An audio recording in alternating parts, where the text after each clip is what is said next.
টাইমেটলৈ স্বাগতম মই অভিলাষ আৰু লৈ আহিছো গুৰুত্বপূৰ্ণ খবৰ 2026 ৰাজ্য চৰকাৰৰ লক্ষ্য প্ৰতি মাহে দুখনকৈ জিলাত চলিব সৰ্ববৃহৎ উচ্ছেদ অভিযান সাজু কৰা হৈছে তালিকা প্ৰস্তুত হৈছে সকলো কৌশল কেনেকৈ উচ্ছেদ চলিব ৰাজ্যৰ প্ৰতিখন জিলাত চলিব সৰ্ববৃহৎ উচ্ছেদ অভিযান সকলো বেদখলকাৰী উচ্ছেদ কৰোৱা হ'ব নৱবৰ্ষৰ প্ৰথম দিনৰ পৰা ৰাজ্য চৰকাৰ কঠোৰ হৈছে নিৰন্তৰে চলি আছে উচ্ছেদ অভিযান আৰু এই সন্দৰ্ভত লৈ আহিছো সবিশেষ জনাই আছো ডাঙৰ খবৰ টাইম 8 বিগ ব্ৰেকিং 2026 চৰকাৰৰ লক্ষ্য প্ৰতি মাহে দুখনকৈ জিলাত চলিব উচ্ছেদ অভিযান মুখ্যমন্ত্ৰীয়ে মন্তব্য কৰিছে প্ৰচণ্ড শীত হোক অথবা গৰম চলি থাকিব উচ্ছেদ অভিযান কোনো কাৰণত ৰৈ নাথাকে উচ্ছেদ অভিযান ৰাজ্যত 12 লাখ বিঘা ভূমিত চলিব উচ্ছেদ অভিযান ইয়াৰ নতুন তথ্য 12 লাখ বিঘা ভূমিত চলিব উচ্ছেদ অভিযান সাজু কৰা হৈছে তালিকা হাতে হাতে তালিকা লৈ সাজু হৈছে প্ৰশাসন সাজু হোৱা দেখিবলৈ পোৱা গৈছে প্ৰস্তুত কৰিছে সকলো কৌশল বেদখলকাৰীৰ বিৰুদ্ধে কোনো কাৰণত উচ্ছেদ বন্ধ কৰা নহয় কোনো কাৰণত ক্ষান্ত নাথাকে চৰকাৰ দয়া নাই ক্ষমা নাই নীতি এখনৰ পিছত আনখন জিলাত চলিব উচ্ছেদ অভিযান প্ৰতি মাহে দুখনকৈ জিলাত চলিব উচ্ছেদ অভিযান এই পৰ্যন্ত 1,60,000 বিঘা ভূমি বেদখল মুক্ত কৰা হৈছে কিন্তু ইমানতে ক্ষান্ত নাথাকে চৰকাৰ বৰ্তমানেও 12 লাখ বিঘা ভূমি বেদখলকাৰীৰ কবলত আছে প্ৰতি টুকুৰা ভূমি বেদখলকাৰীৰ পৰা কাঢ়ি অনা হ'ব সকলো বেদখলি ভূমি উচ্ছেদ কৰা হ'ব ৰাজ্য চৰকাৰৰ এয়া মহা সংকল্প নৱবৰ্ষৰ মুখ্যমন্ত্ৰীয়ে ডাঙৰ মন্তব্য কৰিছে আৰু স্পষ্টকৈ কৈছে যে প্ৰতি মাহে দুখনকৈ জিলাত উচ্ছেদ অভিযান চলি থাকিব ৰৈ নাথাকে উচ্ছেদ অভিযান আৰু শেহতীয়াকৈ শোণিতপুৰৰ বুঢ়াচাপৰিত চলিছিলে উচ্ছেদ অভিযান ৬,২০০ বিঘা ভূমিৰ উচ্ছেদ অভিযান চলিছিলে প্ৰচণ্ড শীততো বেদখলকাৰীৰ ঘৰত পৰিছিল বুলডোজাৰৰ কোব আৰু মুখ্যমন্ত্ৰীয়ে পোনপটীয়াকৈ কৈছে প্ৰচণ্ড শীত হওক বা গৰম হওক ৰাজ্য চৰকাৰে উচ্ছেদ অভিযান বন্ধ নকৰে বেদখলকাৰীক কঠোৰৰ পৰা কঠোৰ শাস্তি দিব শান্তিত থাকিবলৈ নিদিয়ে বেদখলকাৰী মুখ্যমন্ত্ৰীৰ মন্তব্য আৰু বৰ্তমান এনেকৈ সাজু হৈছে চৰকাৰ তালিকা প্ৰস্তুত কৰিছে জিলাই জিলাই উচ্ছেদ অভিযান চলিব প্ৰতি মাহে ইয়াৰ অৰ্থ 30 দিনত দুখনকৈ জিলাত চলিব উচ্ছেদ অভিযান ইয়াৰ অৰ্থ হৈছে এখন জিলাত যিমান বেদখলকাৰী আছে বা যিমান অবৈধ লোক আছে তেওঁলোক উচ্ছেদ হ'ব কোনো কাৰণত বাদ পৰি নাযায় আৰু ৰাজ্য চৰকাৰে সকীয়াই দিছে এতিয়াই শীঘ্ৰেই আঁতৰি যাওক সকলো বেদখলকাৰী লোক কিন্তু চৰকাৰ কঠোৰ হ'ব চৰকাৰ অত্যন্ত কঠোৰ হ'ব কোনো ধৰণৰ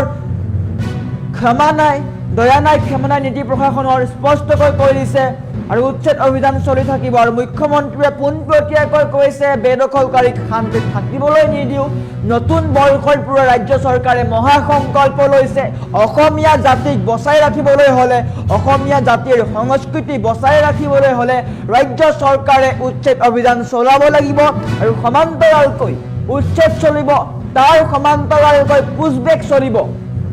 ইয়াৰ অৰ্থ হৈছে উচ্ছেদ অভিযান চলিব চৰকাৰী ভূমিৰ পৰা সকলো বেদখলকাৰী আঁতৰিব লাগিব প্ৰতি টুকুৰা ভূমিৰ পৰা বেদখলকাৰী আঁতৰিব লাগিব কিন্তু আঁতৰিলেই নহ'ব ৰাজ্যৰ পৰা তেওঁলোকক পুছবেক কৰা হ'ব ৰাজ্য চৰকাৰৰ কঠোৰ মন্তব্য উচ্ছেদ কৰিয়েই ক্ষান্ত নাথাকে চৰকাৰ পুছবেক পৰ্যন্ত কৰিব নৱবৰ্ষত পুছবেক কৰা হ'ব কেইবা হাজাৰ লোকক পুছবেক কৰা হ'ব অসম বাংলাদেশ সীমান্তৰে তেওঁলোকক পঠাই দিয়া হ'ব মুখ্যমন্ত্ৰীয়ে কৈছে ধাক্কা মাৰি পঠাই দিয়া হ'ব বুলি মুখ্যমন্ত্ৰীয়ে মন্তব্য কৰিছিল বা গতিয়াই বাহিৰ কৰি দিয়া হ'ব মুখ্যমন্ত্ৰীয়ে এই মন্তব্য কৰিছে গতিকে অবৈধ বাংলাদেশীৰ অসমত স্থান নাই আৰু এনেকৈ ৰাজ্য চৰকাৰ কঠোৰ হৈছে প্ৰশাসন কঠোৰ হৈছে কোনো ক্ষেত্ৰত দয়া নাই ক্ষমা নাই পুৱা হোক গধূলি হোক গৰম হোক শীত হোক ৰাজ্য চৰকাৰে চৰকাৰী হালধীয়া বুলডোজাৰ লৈ উচ্ছেদ চলাই গৈছে আৰু বৰ্তমানেও চলি আছে আৰু আগন্তুক দিনতো ৰাজ্য চৰকাৰে উচ্ছেদ অভিযান চলাই যাব গতিকে অবৈধ বেদখলকাৰী সকিয়নি এতিয়াই আঁতৰি যাওক কিয়নো ৰাজ্যৰ প্ৰতিখন জিলাত উচ্ছেদ অভিযান চলিব প্ৰতি টুকুৰা ভূমি তেওঁলোকৰ পৰা কাঢ়ি অনা হ'ব অসমীয়াক লৈ ষড়যন্ত্ৰ কৰাসকলৰ বিৰুদ্ধে ৰাজ্য চৰকাৰ কঠোৰ হৈছে ৰাজ্য চৰকাৰে ডাঙৰ মন্তব্য কৰিছে প্ৰতিখন জিলাত এখনৰ পিছত সিখন জিলাত উচ্ছেদ অভিযান চলিব এখন জিলাত সম্পূৰ্ণভাৱে উচ্ছেদ চলিব সকলো তালিকা প্ৰস্তুত কৰা হৈছে ক'ত ক'ত কিমান বেদখলকাৰী আছে নামনি অসমৰ কেইবাখনো জিলাত বেদখলকাৰী আছে গোৱালপাৰাত কিমান আছে ধুবুৰীত কিমান আছে সকলোতে কিমান আছে দৰঙত কিমান আছে সেইসমূহ তালিকা প্ৰস্তুত কৰিছে সমান্তৰালকৈ উজনি অসমতো তালিকা প্ৰস্তুত কৰা হৈছে গোলাঘাট যোৰহাট শিৱসাগৰ ডিব্ৰুগড় আৰু উত্তৰ অসমত লখিমপুৰ ধেমাজি সেইসমূহ জিলাতো তালিকা প্ৰস্তুত কৰা হৈছে আৰু ৰাজ্য চৰকাৰে স্পষ্টকৈ কৈছে প্ৰতি মাহে দুখনকৈ জিলাত উচ্ছেদ অভিযান চলিব গতিকে তালিকা প্ৰস্তুত কৰা হৈছে অবৈধ বেদখলকাৰীৰ কোনো কাৰণত শান্তি নাই 25 বৰ্ষত ৰাজ্য চৰকাৰে পোনপটীয়াকৈ সকিয়নি দি উচ্ছেদ চলাইছিলে আৰু এইবাৰ 2026 বৰ্ষত উচ্ছেদ চলিব সমান্তৰালকৈ পুছবেক চলিব ইয়াৰ অৰ্থ চৰকাৰী ভূমিৰ পৰা অবৈধ লোকক উচ্ছেদ কৰি পঠোৱা হ'ব আৰু তেওঁলোকক বাংলাদেশলৈ পুছবেক কৰোৱা হ'ব ৰাজ্য চৰকাৰৰ মহাসংকল্প আমাৰ মুখ্যমন্ত্ৰীৰ মন্তব্য আছে যে মুখ্যমন্ত্ৰীয়ে অবৈধ লোকক উদ্দেশ্যি কি কৈছে দেখুৱাই লোৱাৰ চেষ্টা কৰিছোঁ আজিও তেজপুৰত এটা উচ্ছেদ চলি আছে মানে দৰঙতো আছে মানে টোটেল আপোনালোকক মই কওঁ যে অসমত প্ৰায় 20 লাখ বিঘামান মাটি আমাৰ এনক্ৰচমেণ্টত আছে লাহে লাহে আমি কৰি এতিয়া 1.5 লাখ বিঘা পাৰ কৰিলোঁ এতিয়া আজি তেজপুৰত আছে দুই এদিনতে আকৌ গোৱালপাৰাত হ'ব বৰপেটাত হ'ব একফালৰ পৰা কাৰণ পুলিচো ইমান নাই ব্যৱস্থাও ইমান একেলগে সম্ভৱ নহয় গতিকে এখন ডিষ্ট্ৰিক্ট বা দুখন ডিষ্ট্ৰিক্টতে আমি এমাহত কৰিব পাৰোঁ তাৰ লগত হাইকোৰ্টৰ কেছ আদিও থাকে সেইকাৰণে আমি যিমান পাৰোঁ আমি কৰি গৈ থাকিম আজিও তেজপুৰত এটা উচ্ছেদ চলি আছে মানে দৰঙতো আছে মানে টোটেল আপোনালোকক মই কওঁ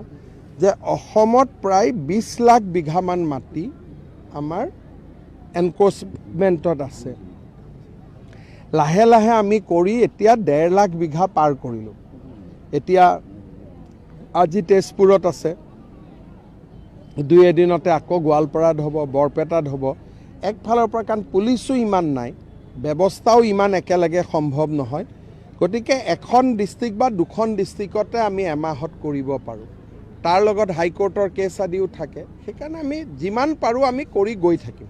আজিও তেজপুৰত এটা উচ্ছেদ চলি আছে মানে দৰঙতো আছে মানে টোটেল আপোনালোকক মই কওঁ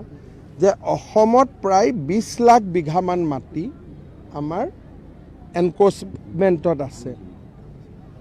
লাহে লাহে আমি কৰি এতিয়া 1.5 লাখ বিঘা পাৰ কৰিলোঁ এতিয়া আজি তেজপুৰত আছে দুই এদিনতে আকৌ গোৱালপাৰাত হ'ব বৰপেটাত হ'ব একফালৰ পৰা কাৰণ পুলিচো ইমান নাই ব্যৱস্থাও ইমান একেলগে সম্ভৱ নহয় গতিকে এখন ডিষ্ট্ৰিক্ট বা দুখন ডিষ্ট্ৰিক্টতে আমি এমাহত কৰিব পাৰোঁ তাৰ লগত হাইকোৰ্টৰ কেছ আদিও থাকে সেইকাৰণে আমি যিমান পাৰোঁ আমি কৰি গৈ থাকিম আজিও তেজপুৰত এটা উচ্ছেদ চলি আছে মানে দৰঙতো আছে মানে টোটেল আপোনালোকক মই কওঁ যে অসমত প্ৰায় 20 লাখ বিঘামান মাটি আমাৰ এনক্ৰচমেণ্টত আছে